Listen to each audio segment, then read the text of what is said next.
And I didn't want my daughters having their ears pierced. Don't believe everything you see on Sister Wives, especially when it comes to Kody taking Aurora to get her ears pierced. The real story is way messier. We've got so much to dive into today, so let's not waste any time. Let's jump straight into it. Hey everyone, what's up? It's Elena here, and welcome back to my channel Reality Nexus X. And I didn't want my daughters having their ears pierced. Remember the storyline where Kody takes Aurora to get her ears pierced? Total fiction. Her ears were already pierced. There's footage from their Vegas days, back when Robin had that family portrait sketched of Kody and her kids, and you can clearly see Aurora's pierced ears with earrings. It's pretty hilarious that they chose that as a storyline just to stay relevant. But it's more than just a random plot. It's symbolic. When I first married Mary, she didn't have pierced ears. I even took my earrings out. And I know it seems like a silly thing, but Before Robin, the original wives didn't wear earrings much. Mary never pierced hers. Janelle had hers pierced, but stopped wearing earrings after marrying Kody. When I met Christine, she had 2 piercings. Christine's status is unclear, but she also didn't wear earrings during the marriage. Then Robin came along. She had her ears pierced, but initially stopped wearing earrings to follow Kody's strict rules. No earrings, minimal makeup, modest dress, the good wife code.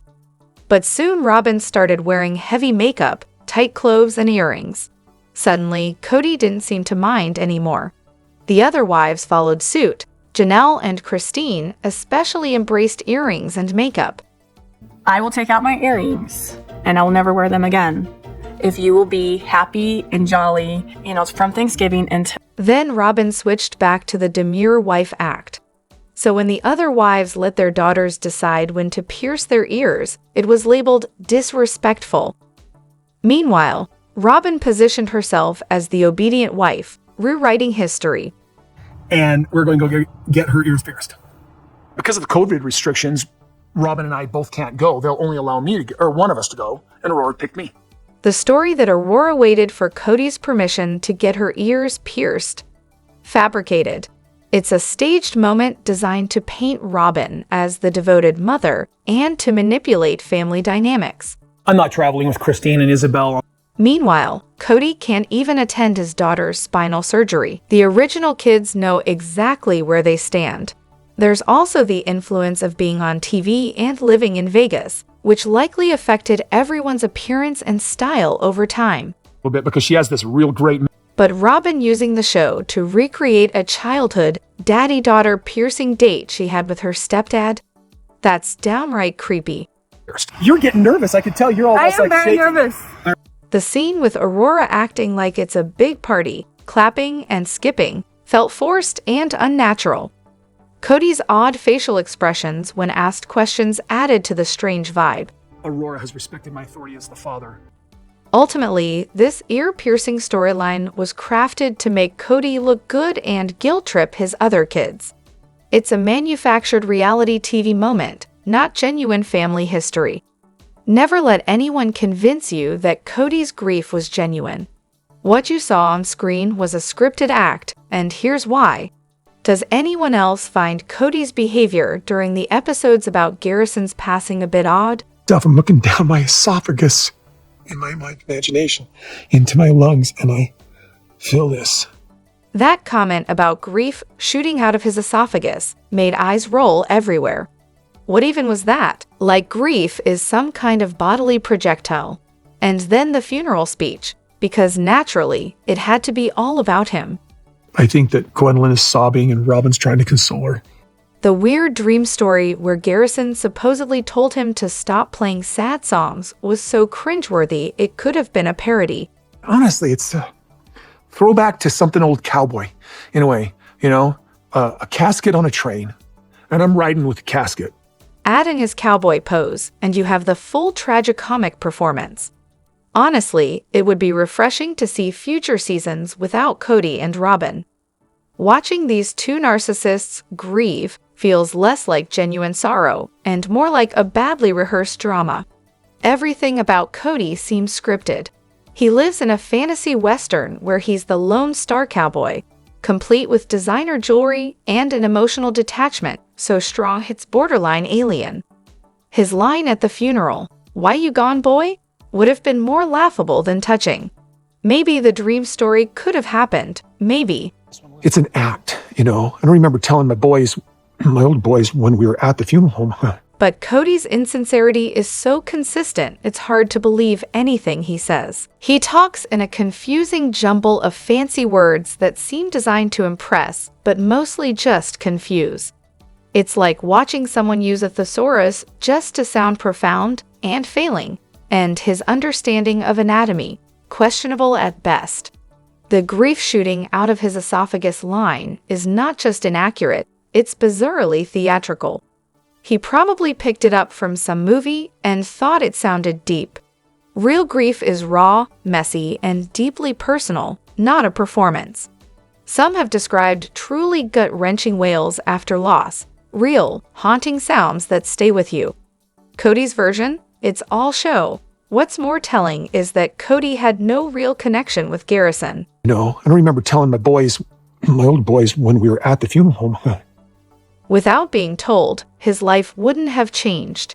He avoided meaningful interaction unless Robin was there. Yet at the funeral, he claimed center stage like the one who mattered most. Sunsets make me acutely aware of the divine. The dream story also seems crafted to appeal to Mormon viewers, even though Kody claims to have left the faith. It's a ploy to appear spiritual and connected, not a genuine expression of belief. This is classic narcissistic grief. It's never about the lost person, but how the narcissist experiences the loss. Make this easy on you guys. Kody's grief was all about himself. No mentions of Garrison or the family, just his own feelings in the spotlight. Both Kody and Robin seem to operate on rehearsed scripts for emotional expression. If things stray from their plan, they falter. Robin, in particular, often comes off emotionally flat. Sure, Kody likely felt pain, but his love is transactional, not genuine in the usual sense. It showed in every moment, from the funeral theatrics to the cowboy cosplay tour before the service. He was mourning a version of himself, not his son. So no, this was not genuine grief. It was an attention-seeking performance, and it was hard to watch. Ever wondered what happens when someone finally calls out Kody's ego on national TV? This tell-all might be the moment we've all been waiting for.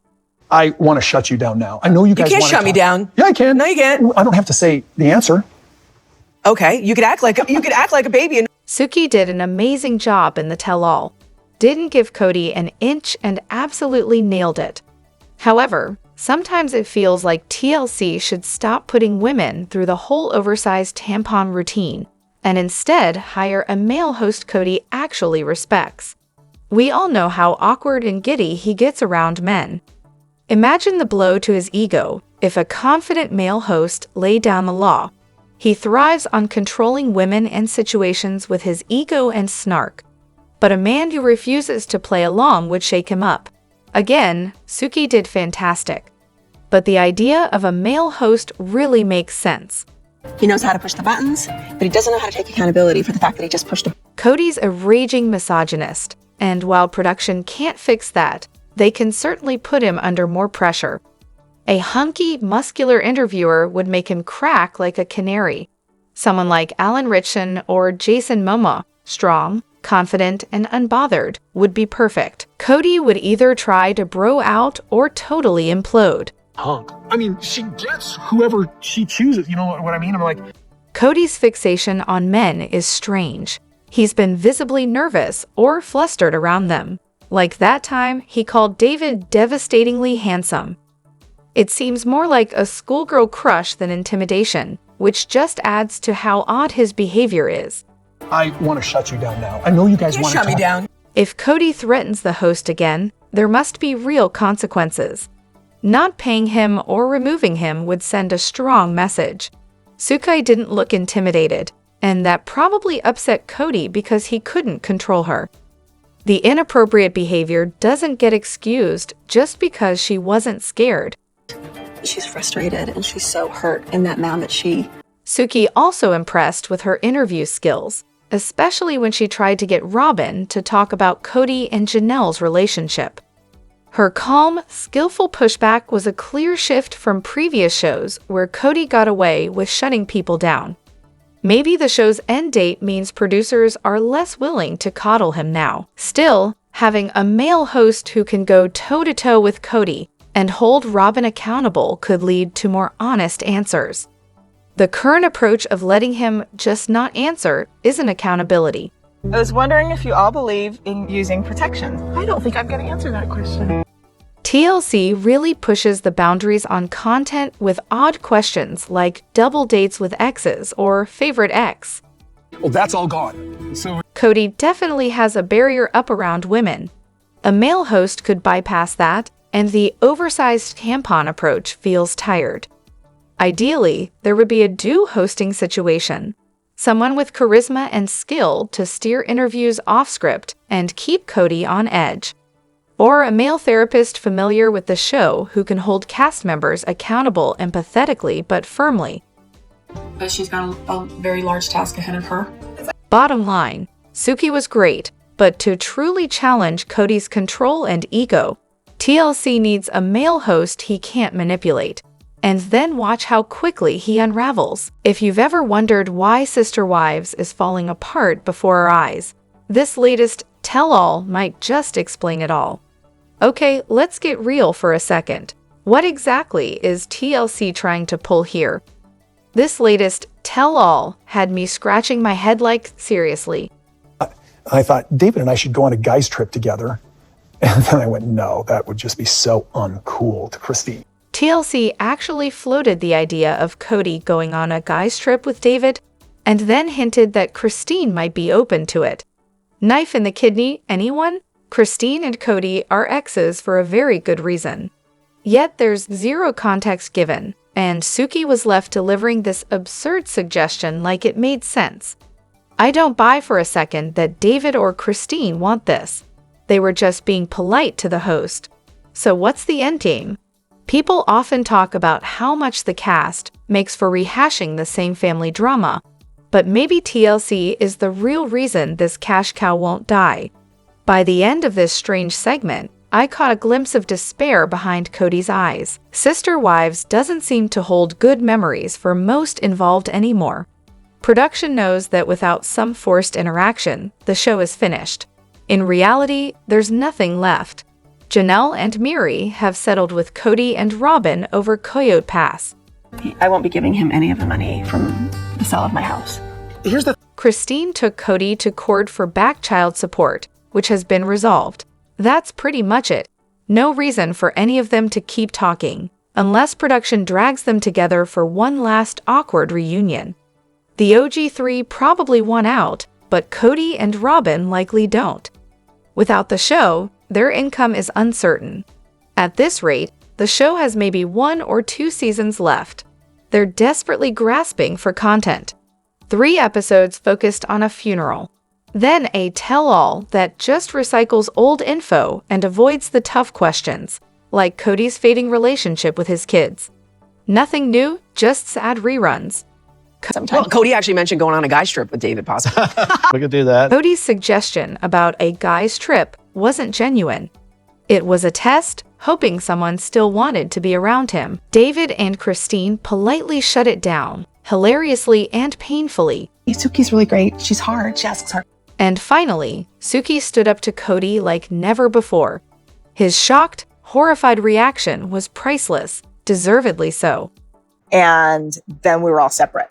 The truth is, there's no real bond holding this family together anymore, emotionally, financially, or otherwise. They all have separate lives now. Apart from some property matters and shared history, there's no reason to keep filming. What's left? More episodes about selling Coyote Pass, Janelle's farm, Miri's relationship struggles. Let's be honest, who's tuning in for that? TLC has squeezed every drop from this show. Budgets are tiny. Coronavirus showed how cheaply it can be made. Most of the original kids don't want to be involved.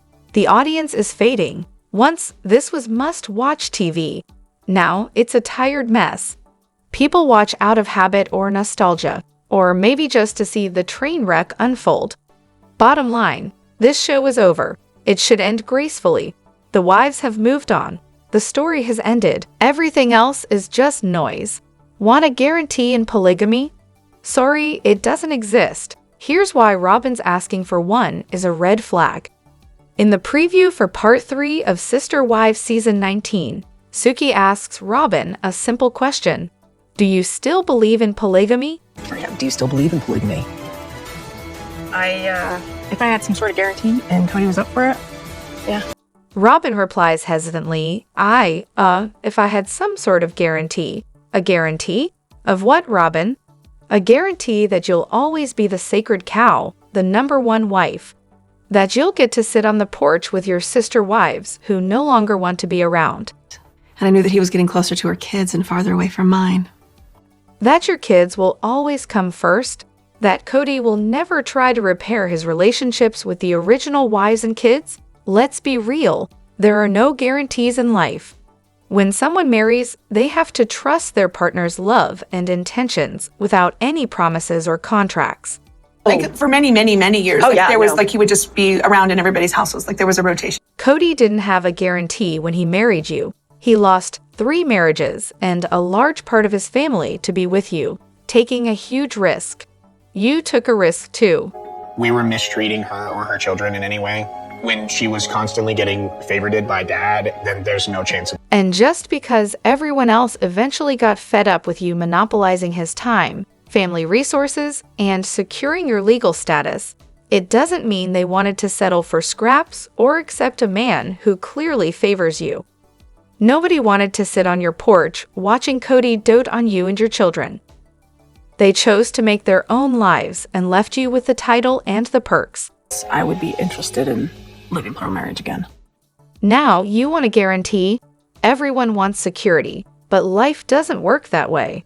The original wives took a chance when you and your tenders joined the family. They hoped for unity, but found exclusion instead. I think it's probably more common in plural families that you have the older siblings who... You wanted your kids to have sibling-like relationships with the others, but not to actually grow up together. You wanted Mary to be a supportive best friend, sister wife on the porch, but you never reached out to spend time with her. This is just another case of wanting the benefits handed over without the hard work. Polygamy is a living, breathing responsibility that requires effort from all involved. You want to reap the rewards without lifting a finger. You want a guarantee that Kody will always be financially responsible for you and your children alone. That the other wives will simply tag along with no needs of their own, investing only in you and your kids. But that's not reality. What would this guarantee even look like? That the other wives give up their free will, time, and money to bow down to your authority? That Kody never favors anyone else or expects you to contribute equally. About 4 years ago, I legally divorced Kody so that Robin could legally marry him so that we could adopt. If anything, the guarantee you want is to remain the legal wife, the favorite, the one who gets Kody's full attention and resources. The truth is, polygamy as Kody once knew it is over. He's older now, less willing to put in the work, and clearly prefers this setup. There's no guarantee the family won't fall apart again, but it's not going to be fixed with promises or demands. It's about the choices people make and the effort they put in. Robin's hesitation is less about polygamy and more about wanting control and assurance she'll always come out on top, without the messy reality of sharing love and attention. Let me know what you think in the comments. Don't forget to hit that like button and subscribe to my channel. I'll see you in the next video. Take care and much love to you all.